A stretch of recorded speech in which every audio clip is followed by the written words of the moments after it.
Hi there, my name is Leroy. I come from the St. Lucia Elevate service, and today I just really want to share a testimony of how God was so faithful in the life of my father and how he too was also working through my own relationship with him.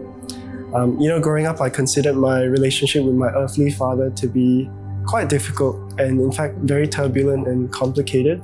There were always a lot of memories of very difficult conversations and arguments, and even just a lot of disappointment.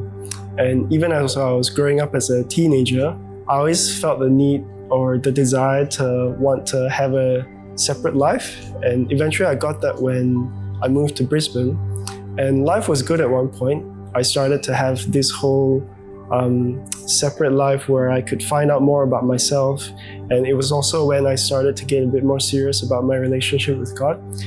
The thing about faith though is where as we journey with God, sometimes it's a process, and God began to unpack a lot of different things in my life that I needed to work on. And it was very obvious that one of those aspects was my own relationship with my father.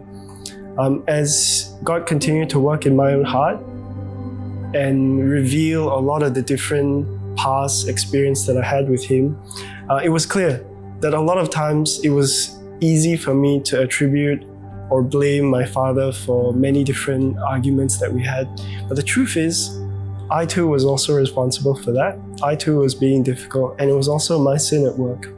As I continued to process that with God, eventually I started to have a different perspective towards my own dad. I saw how he too had a difficult life growing up, and in spite of all of that, he worked really hard to still support our family. He was still a consistent father. He was not a perfect father, but he was ours. Throughout the years, I really thank God that by the grace of God, our relationship improved considerably. But a little part of me always wondered whether there was something more, because my dad wasn't a believer at the time, and he was also getting a bit older.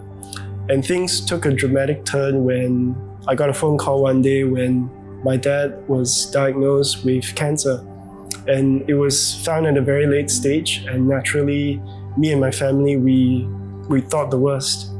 And it was a very difficult time in our life. And I remember I just had a phone call with my dad when he was in the hospital. He was just waiting for his diagnosis, and me and my dad, we never really had a chatty, or we never really had a relationship where we spoke a lot to each other. But even in that phone call, I remember we both didn't want to hang up. We were happy to sit in silence because we didn't want to lose any more time that we thought we had or didn't have. Eventually, looking through that dark season, I can really say that God was faithful in that moment, how he was so present, even though me and my family were so filled with so much fear and doubt.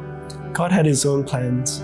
Not only did he heal my dad of his cancer, he actually led the doctor who was treating him at the time to share the gospel with him and lead him to Christ.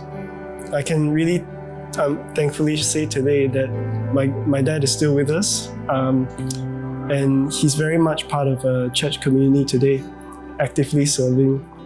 And I recently became a father in less than a year ago, which also means I have very little experience to share about what it means to be a father. But I can dare say that I look at life differently with my own relationship with my own father for these past 32 years, very differently through the eyes of my daughter. The truth is, as fathers, none of us are perfect. And in this broken world, I don't think that any man has the strength or ability to love his wife and his children and family unconditionally the way sometimes we expect. Not by our own strength at least. The truth is, a good father is only by the grace of God, and a good father is by the working miracle of God in all of our imperfections. And ultimately, a good father is a reflection of our good Heavenly Father. I just really wanted to end today's testimony as well with a commandment from the Old Testament. It's from Exodus 20 verse 12. and it says, "Honor your father and mother, that your days may be long in the land that the Lord your God has given you."